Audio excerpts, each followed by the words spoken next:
Ассалаумағалейкум достар. Бұл Қазақстанда тауық бағу каналы және оның жүргізушісі Ералы. Бүгін мен сіздерге үйде пісірілетін тауықтарға беретін кашаны көрсететін боламын. Міне оның түрі. Бұл жерге 2 жұмыртқа және 1 морковь және 3 картоп кіреді. Мына суды қазір төгіп, осындай немен езіп, қазір бәріміз бірге тауыққа беретін боламыз. Үстіп аламыз. Осыны тауыққа апарып беретін боламыз.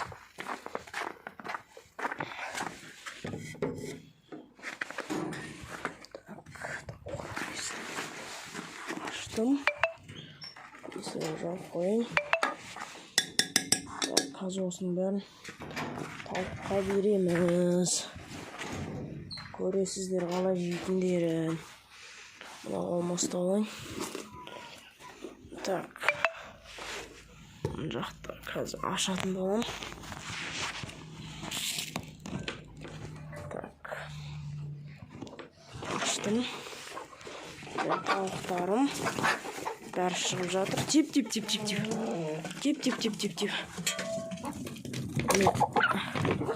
Мынау бұрама.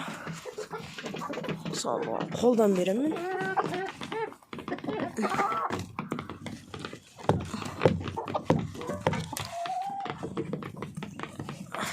Қазір достар.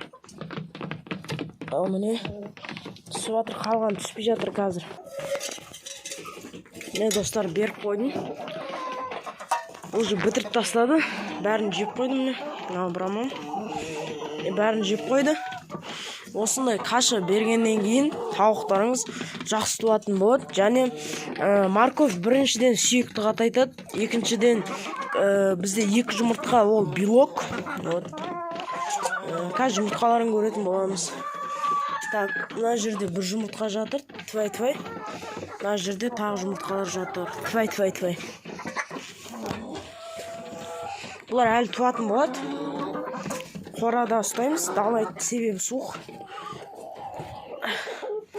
Сау болыңыздар. Ассалаумағалейкум. Сіздермен бірге болған мен Қазақстанда тауық бағу каналы және оның жүргізушісі Ералы. Сау болыңыздар. Амандықта жүздескенше.